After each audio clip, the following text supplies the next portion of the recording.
Ever jumped into action for like a real life rescue? Today we're diving into those heart-pounding moments when every second counts. Specifically, what to do if you find an unresponsive diver at the surface. Yeah, it's the kind of scenario that makes you realize how crucial training really is for any diver. Absolutely. And we've got this dive training manual excerpt that lays out the steps with almost terrifying precision. It really highlights how much is at stake in those first few seconds. Absolutely. Those initial moments can literally make the difference between, a positive outcome and tragedy. Yeah. So no pressure or anything, right? Right. But seriously, the manual emphasizes acting fast, shouting to the divers, splashing water, anything to try and get a response. Right. That initial assessment is vital because you absolutely need to confirm the diver is unconscious before proceeding. Makes sense you don't want to jump into a full rescue if they're just, say, adjusting their gear or something. So let's say they don't respond. What's next? Well, the manual then describes this specific technique for turning the diver face up in the water. It's called the wrist grasp and turn. Okay. Imagine this. You approach from behind, cross your arms, grasp their wrists, and use that motion to carefully spin them around. Okay, I'm picturing it's almost like a controlled version of that trust fall exercise, except with much higher stakes if you mess it up. And Mhm. speaking of things that could go wrong, while you're doing all of this, you've also got to manage your own buoyancy, right? Exactly. The manual stresses the importance of establishing and maintaining buoyancy for both you and the unresponsive diver. In fact, it even suggests dropping your weights to help manage buoyancy, unless you happen to be wearing a particularly buoyant dive suit. Wow. I admit I hadn't thought about that. It makes sense, though. You don't want to become another victim in need of rescuing. So you've got the diver face up, you're managing buoyancy. What's the next critical step in this underwater emergency response? It's all about airway, breathing, and circulation, the ABCs of first aid, Hmm. but now we're applying them in the water. And I'm guessing things get a little more complicated when you're trying to give CPR while bobbing in the waves, right? You could say that. But let's not get ahead of ourselves. The manual first emphasizes a 10-second check, which sounds pretty standard, but the details here are fascinating. Oh, what kind of details? Well, you remove the diver's mask and regulator. That's the device that allows them to breathe from the scuba tank. Then you open their airway. But it's the next part that really struck me. Okay, I'm on the edge of my seat here. Lay it on me. The manual specifically says to look, listen, and feel for breathing for 10 seconds. It emphasizes that all three senses are critical. It even mentions that you might have to remove your own Agamin mask to get close enough to feel their breath. Wow, that paints a very vivid picture of just how intense these moments are. And I can only imagine those 10 seconds must feel like an eternity when you're waiting for a sign of life. But let's say those 10 seconds pass and you've made a determination.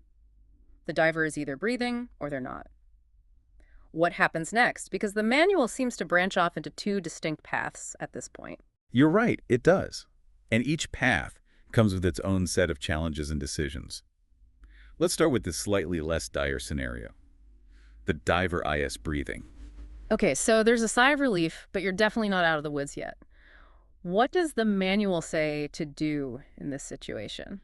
Okay, so there's a sigh of relief, but you're definitely not out of the woods yet. What does the manual say to do in this situation? It's all about making sure that breathing continues.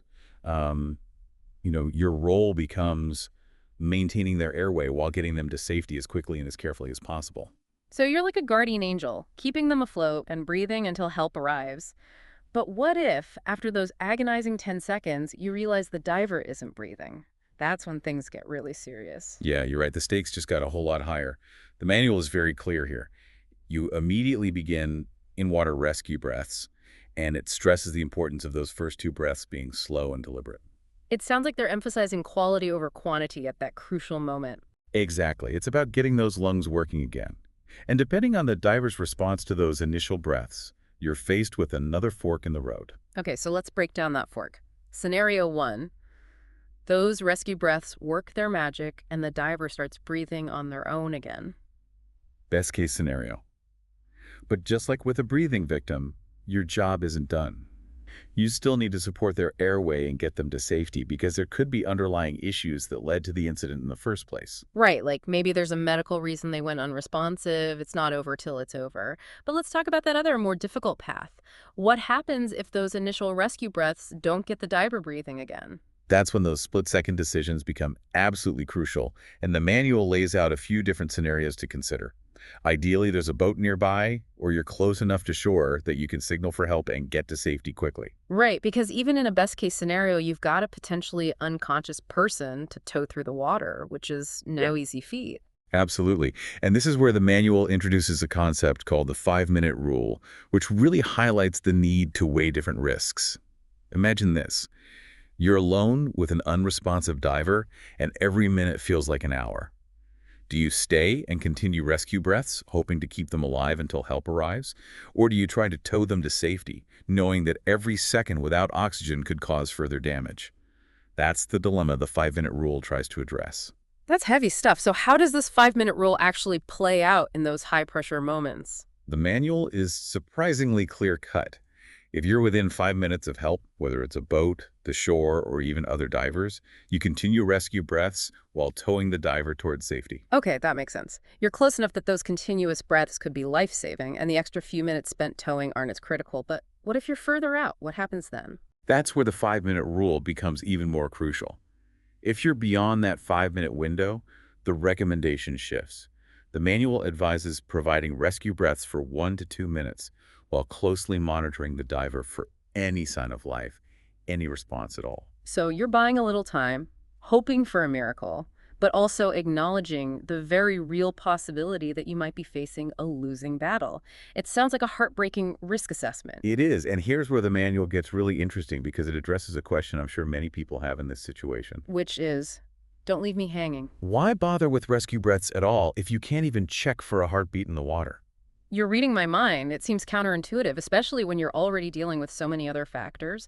Why go through the effort if there's no guarantee? And yet, as the manual explains, those breaths can be the difference between life and death, even without a detectable heartbeat. You see, in diving accidents, respiratory arrest often happens before cardiac arrest. Hold on, so you're saying there's a chance the heart could still be beating, even if the diver isn't breathing? That seems counterintuitive. It does, yeah. But think about it. They're underwater, they're potentially holding their breath, and something goes wrong.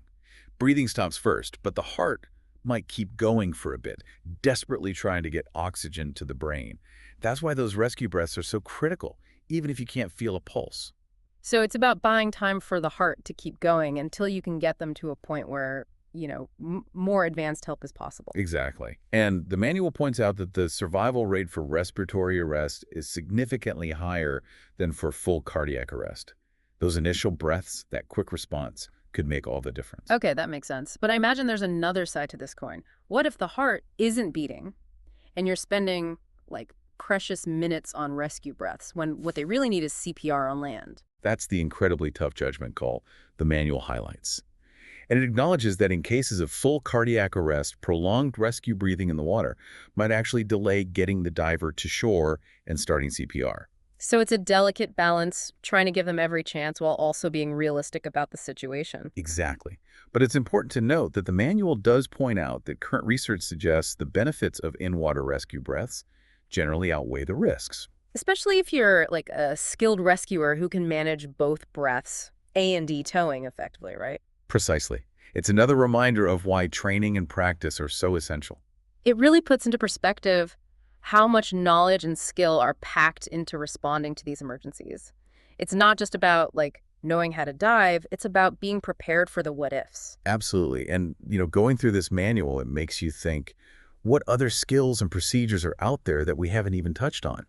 Things that could mean the difference between a near miss and a tragedy. Right. Like this whole deep dive has focused on what to do when you encounter an unresponsive diver at the surface. But what about recognizing the signs of a problem underwater or dealing with equipment malfunctions at depth? There's a whole universe of knowledge out there for divers who really want to be prepared for anything. Couldn't agree more. It's a journey of continuous learning, and this manual is just one step along that path. Well said.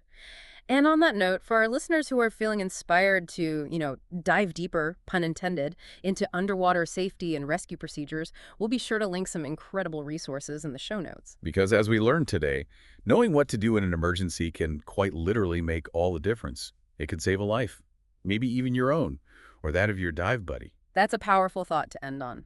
This deep dive has been intense, informative, and a stark reminder of the importance of preparedness in a world that often throws us curveballs. Until next time, dive safe out there, everyone.